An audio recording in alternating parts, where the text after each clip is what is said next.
नमस्कार। प्रारब्ध पर आप सभी का स्वागत। मैं अमनीश। चैनल आपने सब्सक्राइब किया है, इसके लिए आपको बहुत-बहुत धन्यवाद। वीडियोस को लाइक जरूर कीजिए, शेयर कीजिए, बेल आइकन भी दबा के रखिए। आज की चर्चा शुरू करते हैं व्यालोक जी के साथ। अंदाज वही, फूल, अक्षत, चंदन, पुष्प, माला सारा लेके व्यालोक जी का बहुत-बहुत स्वागत। व्यालोक जी, बहुत-बहुत स्वागत। नमस्कार। प्रारब्ध के सभी दर्शकों, श्रोताओं, मित्रों सभी को स्नेह भरा प्रणाम, अभिवादन और स्नेह। संपादक जी को भी नमस्ते। जय जय श्री राम। व्यालोक जी, आप इस समय बिहार में सक्रिय हैं और बिहार में जो आगामी चुनाव है उसके परिप्रेक्ष्य में सक्रिय हैं। प्रारब्ध का ये सौभाग्य है, आप थाती हैं प्रारब्ध की, कि वहां क्या चल रहा है राजनीतिक जमीन पर, सांख्यिकी में क्या चल रहा है, यानी नंबर गेम में क्या चल रहा है, आगे क्या डेवलपमेंट होने हैं, अब तक जो डेवलपमेंट हुए हैं बिहार में उनका क्या असर होने वाला है। मेरे मन में एक सवाल है और अब साफ तौर पर दिखाई भी दे रहा है। जिस तरीके से तेजस्वी ने, जिनकी की बढ़त है कम से कम कांग्रेस के मुकाबले बिहार में, उन्होंने राहुल गांधी को दूल्हा बनाया, खुद सहवाला बन गए। लेकिन अब राहुल गांधी अगर दूल्हा हैं तो वो अपने आचरण के विपरीत कुछ काम कर नहीं सकते। माँ की गाली से लेके तू तड़ाक तक, बिहारियों को बीड़ी बाज कहना, बिहारियों को दलिद्र कहना, तमाम तरीके की बातें। और तो और अब बिहार के कांग्रेसी एक्स हैंडल से प्रधानमंत्री नरेंद्र मोदी जी की मां का एक एआई वीडियो, यानी इतनी स्तरहीनता तक तेजस्वी के सामने परोस दिया है राहुल गांधी ने, उनकी कांग्रेस ने। और साफ तौर पर अब ये स्पष्ट हो चला है कि तेजस्वी को बहुत बड़ा धक्का, बहुत बड़ा डेंट, चुनावी डेंट एक तरह से लगा चुके हैं राहुल गांधी अपनी अगुवाई में। फिर भी तेजस्वी को या लालू परिवार को या खुद लालू को ये बात समझ में नहीं आ रही, क्या मजबूरी है और क्या मेरी ये बात बिल्कुल फर्जी है कि बहुत बड़ा डेंट लगा चुके हैं। क्या तेजस्वी को ये बात समझ में नहीं आती? क्योंकि जब अखिलेश यादव के साथ राहुल आए, वो भी मुलायम सिंह के रहते हुए, तो मुलायम सिंह ने इस खतरे को पहचान लिया। लेकिन कम से कम उत्तर प्रदेश के उस विधानसभा चुनाव में जब दो लड़के एक साथ का जुमला गढ़ा गया, ये स्तरहीनता कांग्रेस की नहीं आई थी। और ऐसा नहीं है कि केवल बिहार में स्तरहीनता आई है कांग्रेस की। दर्शकों, आपने ध्यान दिया होगा, नेशनल, इंटरनेशनल या किसी भी तरह की कोई भी चर्चा हो, चाहे राष्ट्रीय प्रवक्ता कांग्रेस के हों या कांग्रेसी नेता हों, चाहे टीवी पैनलों पर वो जा रहे हों या उनके अपने सोशल मीडिया अकाउंट्स देख लीजिए, स्तरहीनता शब्दों की मर्यादा और घृणा चारों तरफ आपको फैली हुई दिखाई देगी। व्यालोक जी, तेजस्वी इस चीज को समझ नहीं पा रहे या समझ के भी ये सारी चीज कर रहे हैं और तेजस्वी भी इसमें शामिल है।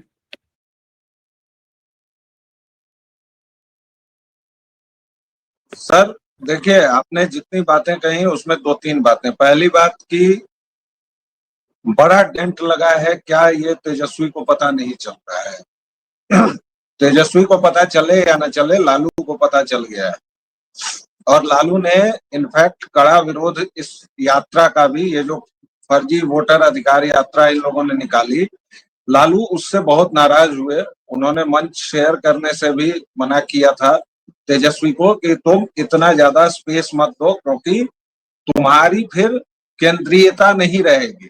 और अब आप देखिए कि जब ये नुकसान करके चले गए हैं राहुल गांधी, तो तेजस्वी वापस उस पूरे टोन को वापस पाने की कोशिश कर रहे हैं। और इसी क्रम में वो परसों रात में, यानी कल रात में देर रात, उन्होंने पूर्णिया के मेडिकल कॉलेज पर तथाकथित तौर पर छापेमारी। और जैसी कि हमारे यहाँ सरकारी कॉलेजेस में, अस्पतालों में आदत है कि रात के 2 बजे तो भाई दिक्कतें हैं ही और बहुत सारी अनियमितताएं भी मिली। तो तेजस्वी ये कहीं ना कहीं चाह रहे हैं कि 20 वर्षों की एंटी इनकम्बेंसी पर कहीं से भी ले आए। अब उनके दिमाग में ये बात आई है। तो ऐसा नहीं है, पहली बात की क्या तेजस्वी को समझ में नहीं आ रहा है? तेजस्वी को बहुत अच्छी तरह से समझ में आ रहा है। नहीं आ रहा था तो लालू ने उनको समझा दिया है। दूसरी बात स्तरहीनता की, sir I beg to differ from you.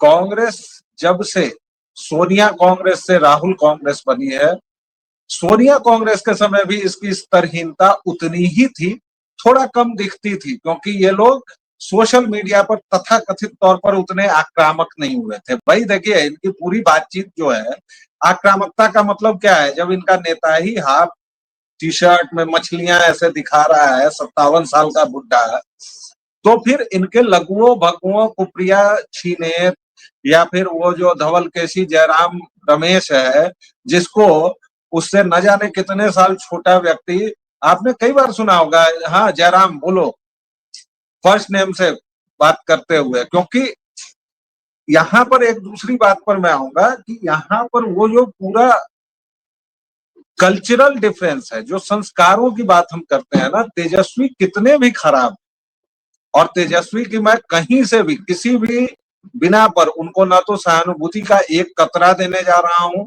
न उनके बारे में एक अच्छी बात किसी को कहने जा रहा हूं, न सोचने। लेकिन जब आप करैत और गेहूं में तुलना करेंगे तो आपको कहीं ना कहीं बताना पड़ेगा कि भाई करैत जो है वो 30 मिनट बाद मरता है आदमी, और गेहूं से 25 मिनट में मरता है या 15 मिनट में मरता है। तो उस हिसाब से मैं कह रहा हूं कि तेजस्वी में सनातनी जो संस्कार हैं मूलतः, वो समय समय पर उछलते हैं, समय समय पर सामने आते हैं, जबकि राहुल गांधी में तो वो संस्कार है ही नहीं। एक तो पंचमेल खिचड़ी है, ईसाइयत की, पारसी की, हिंदू की, थोड़ा बहुत कहा जाता है मुसलमानों का भी योगदान है उस खानदान में।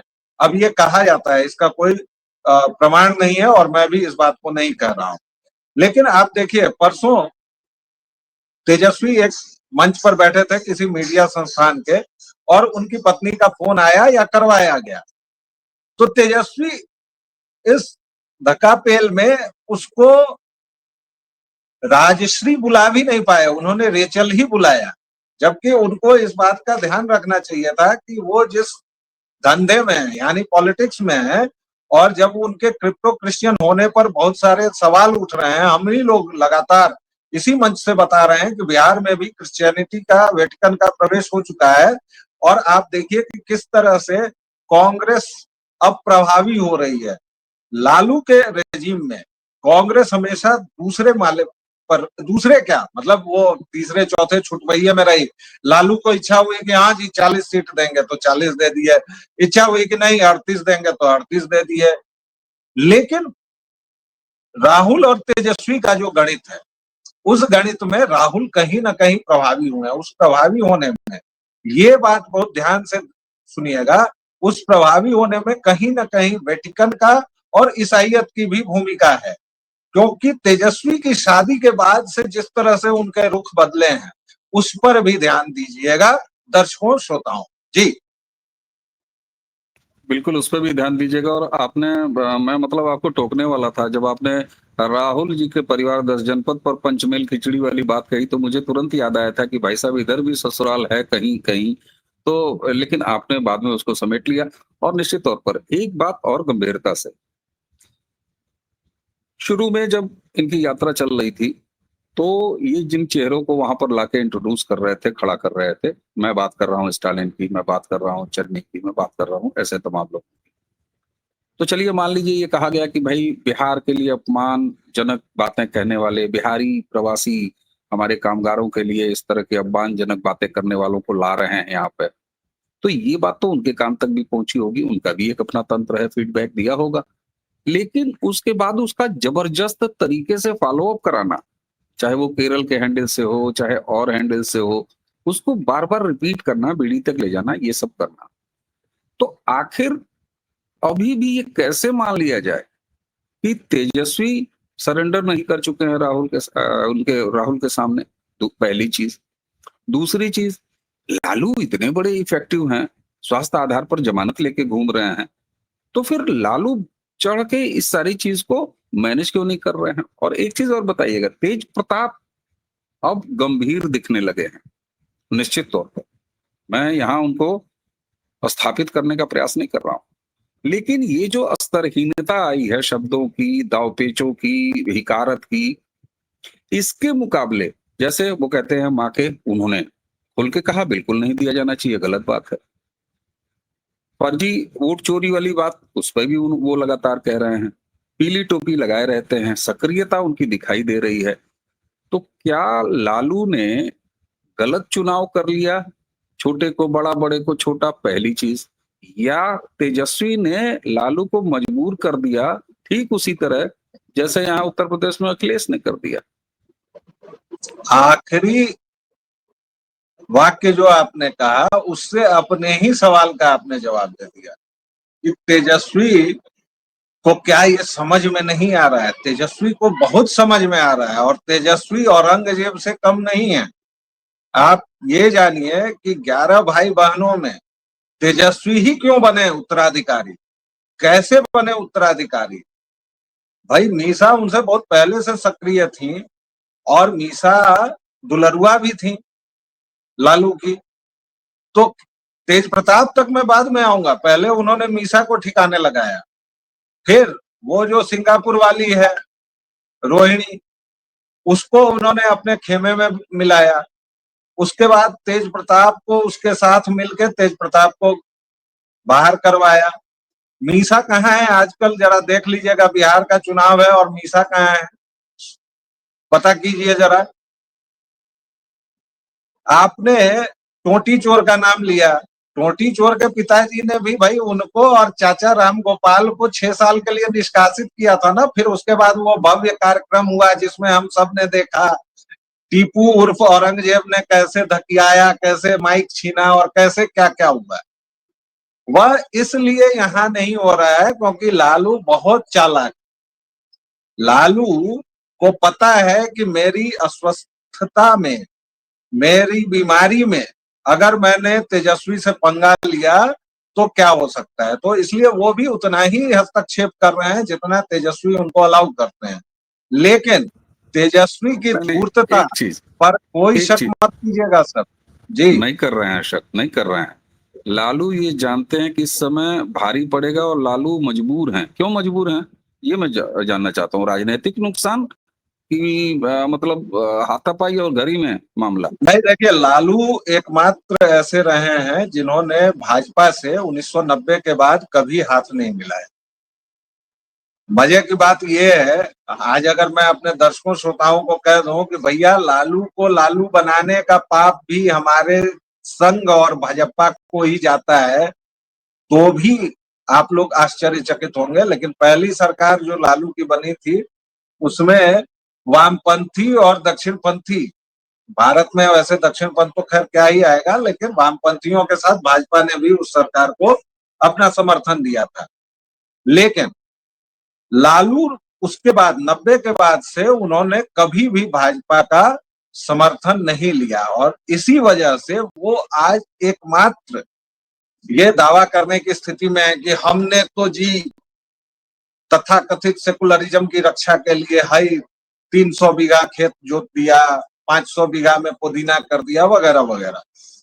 अब उनके लिए इस स्टैंड को डाइल्यूट करना ही मुश्किल हो रहा है। वरना आपको क्या लगता है सर, मतलब आपको क्या मैं बताऊं, क्या भाजपा और लालू के बीच कभी नजदीकियां नहीं बढ़ी थी? क्या दोनों के बीच कुछ बातचीत नहीं हुई थी? हुई थी, नहीं बढ़ी आगे। क्योंकि भाजपा को यह डर था कि अगर लालू के साथ गए तो कम से कम बिहार में सुपड़ा साफ हो जाएगा, और लालू को यह डर था कि उनके पूरे जीवन की राजनीतिक कमाई चली जाएगी। बात नंबर 1।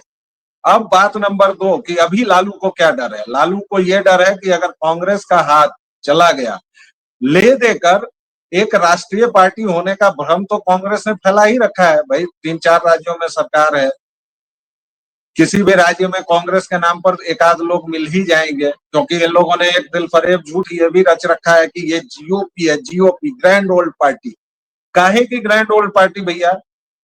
तुम्हारी दादी ने बंटवारा किया, तुम्हारे बाबू ने बंटवारा किया, तुम्हारी मम्मी के समय 5 बंटवारे हुए, तुम्हारे समय 27 लोग बाहर चले गए।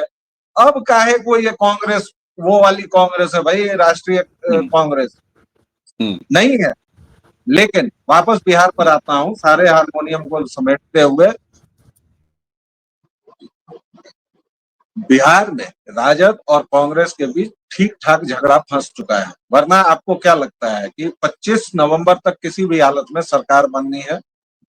1 अक्टूबर से ज्यादा देर नहीं होगी जब चुनाव आयोग यहाँ पर घोषणा कर देगा कि भैया अब आचार संहिता लागू हो गई। मुश्किल से 1.5 महीने का समय बचेगा प्रचार के लिए। अभी तक इन लोगों के बीच इस पर भी सहमति नहीं हो पा रही है कि कौन कितनी सीटों पर लड़ेगा साहब। एनडीए में तो मोटा मोटी सहमति क्या है, एनडीए का तो पहला प्रत्याशी भी घोषित हो गया और आज भी प्रधानमंत्री आ रहे हैं पूर्णिया में 36,000 करोड़ लेकर। हाँ एकदम सही बात है, उनके तो नंबर्स बिल्कुल साफ हैं, वो तो क्लियर है। जो बाकी छोटे घटक दल हैं उनको खाली एडजस्ट करना है, मोटा मोटी तो साफ है बिल्कुल। हाँ, सही है। मोटा मोटी ही नहीं, और छोटे घटक दल भी भाई दबाव बनाएंगे, ये करेंगे, अच्छा 7 नहीं 8 ले लो, अच्छा 7 नहीं देंगे 6 ले लो, हो गया, बात खत्म है। इतनी सी बात है साहब। लेकिन इधर का तो अभी पते नहीं चल रहा है। कम्युनिस्टों ने 40 सीट मांग दी है, उधर साहनी जी जो है वो 60 सीट प्लस डिप्टी सीएम मांग रहे हैं, तो 40-60 कितना हुआ साहब? 100 सीटें तो यहीं चली गई। नहीं तो हेलीकॉप्टर में मछली का कर्ज तो चुकाना पड़ेगा ना। इतना आसान नहीं है सर। तेजस्वी अभी बहुत ऊंची चीज है, धूर्तता में और लंपटई में। अभी उनको देखिए आप, इन लोगों का क्या इंतजाम होता है। हो सकता है कि सहनी जी को अकेले अच्छा लड़ना पड़े। ठीक, आपने तेजस्वी जी की ये 2 क्वालिटी बड़ी शानदार बता दी, तो ये बताइए फिर वो राहुल के सामने भी यही चाल चलेंगे या चल सकने की हैसियत में है? क्योंकि ओवैसी को तो फटकार दिया लालू ने, ओवैसी ने नहीं कहा कि अब नहीं, 100 हम उतारेंगे। बिल्कुल चलेंगे भाई। राहुल को क्या पता है और क्या आता है। आप 5 बार बिहार आके ऐसे ऐसे करके और चोरी की बाइकों से बाइक पर घूम के, मतलब किसी की बाइक आपने उठा ली और घूम लिए, उससे वोट मिलता है महाराज। आप वोट नहीं, सीट मतलब कितनी मिलेगी? वोट तो बाद में मिलेगा ना सर, सीट सीट कितनी पिछली देंगे तेजस्वी? सर सीट पिछली बार वाली इतनी मिल जाए तो गनीमत है। इस बार तेजस्वी उतनी सीटें भी नहीं देंगे, आप देख लीजिएगा, 2-4 उसमें भी कम होगी। और राहुल मान कांग्रेस जाएंगे? की यह हैसियत नहीं है, वो एआईएमआईएम से भी गई बीती पार्टी हो चुकी है बिहार में। उसकी इतनी भी हैसियत नहीं है कि वो घोषणा कर दे कि हम अकेले लड़ेंगे। 243 कांग्रेसी लाएंगे कहां से जो नहीं तो इसका 243 सीटों पर लड़े? तो तेजस्वी जितनी देंगे उतना जो है अपने कटोरे में रख लेंगे राहुल। रखना ही पड़ेगा, ये सब नाटक चल रहा है। राहुल को उनके, देखिए राहुल के आसपास जो लोग हैं वो उनको चढ़ा देते हैं। एक हुई थी भारत जलाओ यात्रा, उसके बाद कर दिया गया कि ये एक नया मसीहा आया, बस बस अब प्रधानमंत्री हो ही रहे हैं। शपथ दिलवा दी भाई लोगों ने। परिणाम क्या हुआ सर? मोदी जी वह 1.5 साल से फिर छाती पर बैठ के, और मूंग तो छोड़िए, मूंग तो आसानी से कूट देंगे, पत्थर उथर कूट रहे हैं छाती पर, है पूरा वो नहीं तो आप ये गिलावा बताइए, गुलावा लेकर बैठे हैं। आप ये बताइए, आप कांग्रेस के शब्द पे ध्यान देंगे, दीजिएगा दर्शकों, कांग्रेस के प्रधानमंत्री को आप बिहार के एक स्टेट के चुनाव में उतार देंगे तो फिर आप कैसे उम्मीद करेंगे? मैं कांग्रेस के प्रधानमंत्री कह रहा हूँ। वही मुद्दा है ना कि कांग्रेस के प्रधानमंत्री को भाई अलग रहना चाहिए। उनको कभी कभार लाइए, निकलवाइए। भाजपा ही तो वेट करते रहते हैं, फिर से वेट कर रहे हैं कि राहुल जी जल्दी से आए, 5 दिन में असर कम हो रहा है। 5 दिन हो गया ना उनको गए हुए, अब असर कम हो रहा है। उनकी मूर्खताएं, उनका विषधरपना, उनका जहर जब तक जनता देखती रहती है तब तक उसको समझ में आता है कि अच्छा इस आदमी को ऐसे डील करना है।